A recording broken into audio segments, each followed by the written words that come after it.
राज ठाकरे को लेकर पूरी शिवसेना में खलबली मची है और ये खलबली इसलिए है कि जो शिवसेना हिंदुत्व के लिए जानी जाती थी, हिंदुओं की रक्षा के लिए वो सड़कों पर उतर जाती थी, आज वही शिवसेना लाउड स्पीकर के लिए लोगों को जेल में भेज रही है, और वो भी तब जब हनुमान चालीसा के पाठ की बात हो रही है। यानी जो हनुमान चालीसा पढ़ रहे हैं उनको शिवसेना सरकार जेल कर रही है, और जो अवैध धार्मिक स्थलों से लाउड स्पीकर को उतारने की हाईकोर्ट का आदेश है, उसका पालन करने के बजाय उसके अपोजिट में उतर गई है, जिसके कारण पूरे महाराष्ट्र के अंदर लोगों में जो मैसेज गया है कि शिवसेना ने अब अपना हिंदुत्व वो छोड़ दिया है। और इसको लेकर के संजय राउत जो कि प्रवक्ता हैं वो बौखलाए और बयान देने लगे। और असल में ये इसलिए हुआ क्योंकि उद्धव ठाकरे जो कि मुख्यमंत्री भी हैं, उन्होंने अभी हाल ही में शिव सैनिकों की एक मीटिंग की और उस मीटिंग में उनको निर्देश दिया कि एमएनएस और बीजेपी इन दोनों से आक्रामक तरीके से निपटना है। और उन्होंने अपने प्रवक्ताओं को भी कहा कि वो पूरी तैयारी के साथ इसका मुकाबला करें। और इसी का नतीजा शायद लग रहा है कि संजय राउत हर मुद्दे पर बोलते हैं और अब वो हिंदुत्व पर बोल रहे हैं। वो कह रहे हैं कि हमें हिंदुत्व सिखाने की जरूरत नहीं है, हमें हिंदुत्व बताने की जरूरत नहीं है। एमएनएस तो जो है राज ठाकरे तब कहाँ थे, तब जो है बाबरी ढांचा गिराया जा रहा था। इस तरह की बातें पूछ रहे हैं उद्धव ठाकरे जी। फिर संजय राउत सवाल उठा रहे हैं। संजय राउत कह रहे हैं कि साहब आजकल ये बीजेपी के योगी जी से मिल रहे हैं, इन योगी जी का तो ये अपमान कर रहे थे। सवाल ये है कि अगर एमएनएस चीफ राज ठाकरे योगी जी से मिल रहे हैं, मान लो कल को वो बीजेपी में शामिल हो जाएं या भारतीय जनता पार्टी से गठबंधन कर लें, तो दिक्कत क्या है? बहुत सारी पार्टियां ऐसी हैं। अब ये संजय राउत सवाल कर रहे हैं एमएनएस चीफ पर कि आपने योगी जी के बारे में क्या कहा था। हालांकि उन्होंने कहा था भगवाधारी एक घूमता है, इस तरह की बातें बोली थी। मैं शिवसेना से सवाल पूछ रहा हूं कि जो शिवसेना के संस्थापक थे बाला साहब ठाकरे, उन्होंने कांग्रेस के लिए क्या कहा था, उन्होंने सोनिया गांधी के लिए क्या कहा था।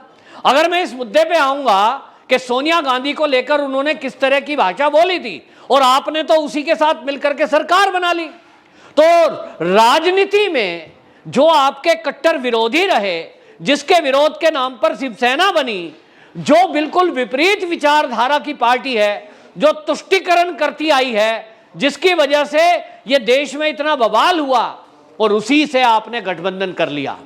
दूसरी तरफ आपकी सहयोगी पार्टी है जो वो है एनसीपी के शरद पवार, उनकी विचारधारा क्या है, वो जिस तरह की पार्टी है आपने उससे समझौता कर लिया।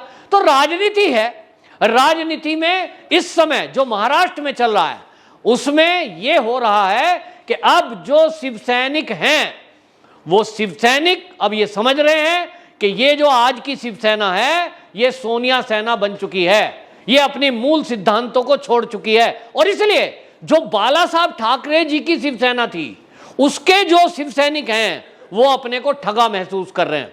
और इसीलिए उनमें से 17 बड़े अधिकारियों ने बाकायदा एमएनएस ज्वाइन कर ली है, और अगले आने वाले दिनों में ये क्रम और बढ़ेगा।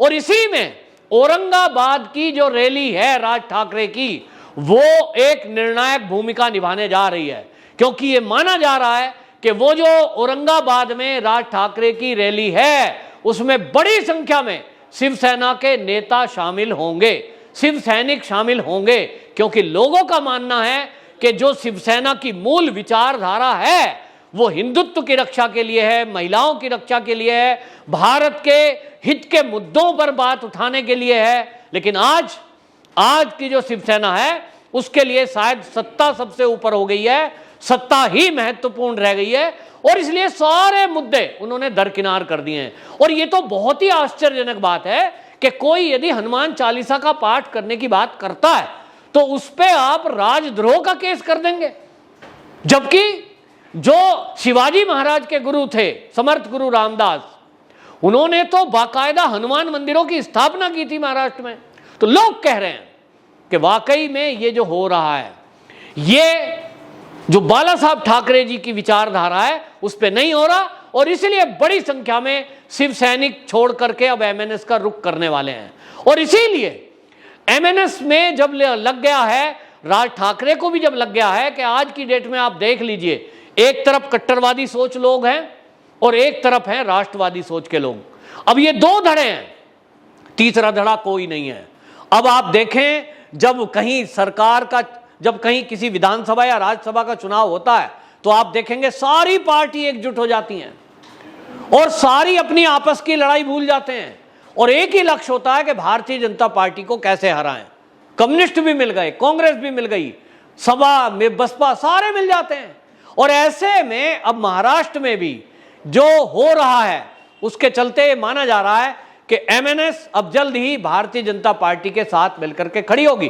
कुछ लोग कह रहे थे राज ठाकरे बीजेपी में शामिल हो गए, नहीं, ये जो महाराष्ट्र की राजनीति को अच्छे से कवर करते हैं ऐसे मेरे मित्र बता रहे हैं कि ऐसी कोई संभावना नहीं है कि एमएनएस कल को विलय हो जाएगी भाजपा में। एमएनएस अपने आप में एक पार्टी है, वो पार्टी बनी रहेगी। हाँ, शिवसेना के बड़ी संख्या में लोग वो एमएनएस को ज्वाइन करने वाले हैं आगे आने वाले दिन में, क्योंकि अब शिवसेना तो इसका कांग्रेसीकरण हो चुका, कांग्रेस की विचारधारा पे चलने लगी। वरना जिस तरह से नवनीत राणा को जेल में डाला, इसकी जरूरत क्या थी? अगर कोई आपके घर के सामने वो हनुमान चालीसा का पाठ करती, आपके पास इतनी सुरक्षा है, आपका क्या कोई बिगाड़ लेगा भाई? वहां उसको करने देते, बात खत्म हो जाती। लेकिन उल्टा हुआ कि आपने मस्जिदों की सुरक्षा, मस्जिदों के लाउड स्पीकर के बजाय, उतारने के बजाय, जो कि हाई कोर्ट का आदेश है, आपने आदेश दे दिया कि मस्जिद से 100 मीटर की दूरी तक कोई हनुमान चालीसा का पाठ नहीं करेगा। इस तरह की आदेश देने की जरूरत क्या थी? आप जिस तरह से ड्रग माफियाओं का साथ देने के लिए जो नवाब मलिक खड़े हुए, उनके साथ पूरी पार्टी खड़ी हो गई। उनके पक्ष में खड़े होने की क्या जरूरत थी? जब उनके खिलाफ कार्रवाई ईडी कर रही थी तो ईडी अपना काम करती और करने देते। आज वो जेल में है जिसमें न्यायपालिका बीच में है। ईडी ने काम किया, सारे तथ्य और सबूत कोर्ट में रखे, कोर्ट ने आदेश दिया, तो भाई आप उसमें इंतजार करते। लेकिन आपने ये बयान दे दिया कि पूरी पार्टी, पूरी सरकार नवाब मलिक जी के साथ खड़ी है। इससे क्या मैसेज गया? इससे पूरे महाराष्ट्र में ये मैसेज गया कि जो नशा के कारोबारी हैं, जो ड्रग के व्यापारी हैं, उनके विरोध में ये सरकार काम नहीं कर रही पकड़ने के लिए, उन पे कार्रवाई करने के लिए। हाँ, अगर समीर वानखेड़े और एनसीबी का एक अफसर अगर कार्रवाई कर रहा है, उसके विरुद्ध सब लोग खड़े हो रहे हैं।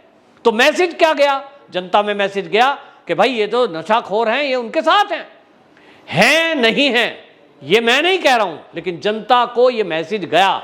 और इसका सीधा नुकसान सबसे ज्यादा यदि हुआ तो वो उद्धव ठाकरे जी को हुआ, वो शिवसेना को हुआ। इसी तरह संजय राउत जी के जो बयान आते हैं, अभी उद्धव ठाकरे जी का बयान देखिए। उद्धव ठाकरे जी का बयान क्या है? वो कहते हैं कि जब बाबरी मस्जिद गिराई जा रही थी तो ये राज ठाकरे कहां थे? उन्होंने नाम नहीं लिया, उन्होंने कहा ये कहां थे। भैया आप ये बताइए, आप उसे मस्जिद कह रहे हैं तो आपने तो अपने आप ही विवादित बयान दे दिया। वो ढांचा था, मंदिर को तोड़कर ऊपर से गुम्मद गोल बनाई गई, वो विवादित ढांचा था। तो विवादित ढांचा उसको बोलिए, आपने उसको बाबरी मस्जिद कह दिया, सर्टिफिकेट दे दिया आपने। इस तरह की बयानबाजी है जिससे महाराष्ट्र की जनता इस समय ये समझ चुकी है कि शिवसेना वो शिवसेना नहीं रही। दूसरा, यहां जो घोटाले दर घोटाले हो रहे हैं, जिसमें मंत्री लेवल भी फंस रहा है, उसमें भी सरकार के अंदर छवि खराब हुई है। शिव सैनिकों को ये लग रहा है कि अगर इस पार्टी के साथ रहे तो निश्चित रूप से भविष्य खराब है, क्योंकि लोग कहेंगे कि एक शिवसेना थी, जब तक सत्ता में नहीं थी, जब तक पूरी तरह से मुख्यमंत्री उसके नहीं बने थे, तब तक तो ठीक था, बीजेपी का मुख्यमंत्री था। लेकिन जैसे ही शिवसेना के हाथ में सत्ता आई, उसके बाद से भ्रष्टाचार के भ्रष्टाचार खुलासे हुए। आप ये देख रहे हो कि क्या ये ईडी की सरकार को बदनाम करने की कार्रवाई है?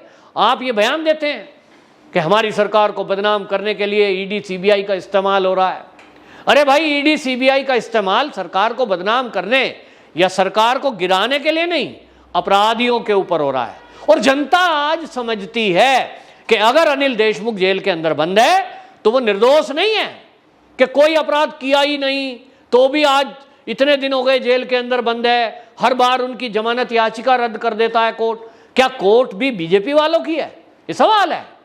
और इसलिए कोई दलील शिवसेना की इस तरह की चल ही नहीं रही कि वो इस तरह की बात करें। तो आज चाहे वो नवाब मलिक हो, चाहे अनिल देशमुख हो, और फिर चाहे अभी गवली हो, ये जिस तरह के लोग फंसते जा रहे हैं, इससे भी शिवसेना को भारी छवि को नुकसान पहुंचा है।